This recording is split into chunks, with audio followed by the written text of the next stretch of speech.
So let's get started. So the first item is, which is great, a face primer. So this right here, you guys, is the Pro Filter Instant Retouch Primer. Now this is supposed to, let's read it, smooth, pore diffusing finish with extended makeup wear. Girl, you know I'm about that life. It comes in this beautiful glass component with the nude on top. It also matches the foundation, so here's what the foundation looks like. Now, this does feel very nice and luxurious.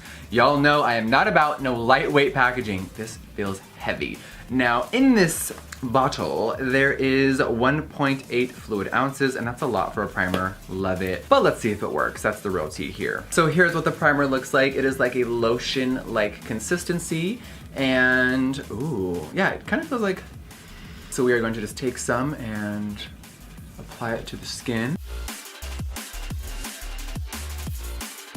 All right, so the primer is on. It feels nice. It doesn't feel too tacky. It feels kind of smooth. And it does feel a little hydrating. It's not like it didn't suck in my moisture, which is nice. All right, now this primer does retail for $37, which is a little up there for a primer, but if it works, it works. Of course, the foundation is kind of what I have been highly anticipating of putting on. This is the Soft Matte Longwear Foundation. It's called the Pro Filter as well. And the box says, medium to full coverage for all. Longwear, light as air. Let's give it a whirl. All right, so I'm just gonna blend out half of my face and let's see how it looks.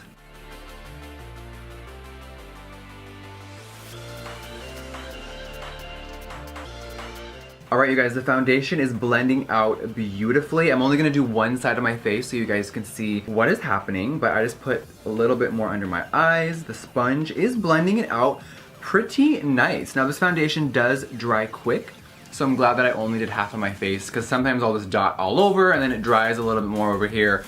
So here's my face with half of the foundation and half without. So for our little first impressions, we're gonna zoom in a little bit and let's take a look at the skin. Now the foundation looks beautiful, honestly. Like I'm looking at my skin like it is very smoothing. I'm looking back like, damn girl, this side looks a little jacked up. So far, so good. So let's just take the foundation with the brush and let's see how it applies. Is it better than the sponge? Do we live? Oh, wow.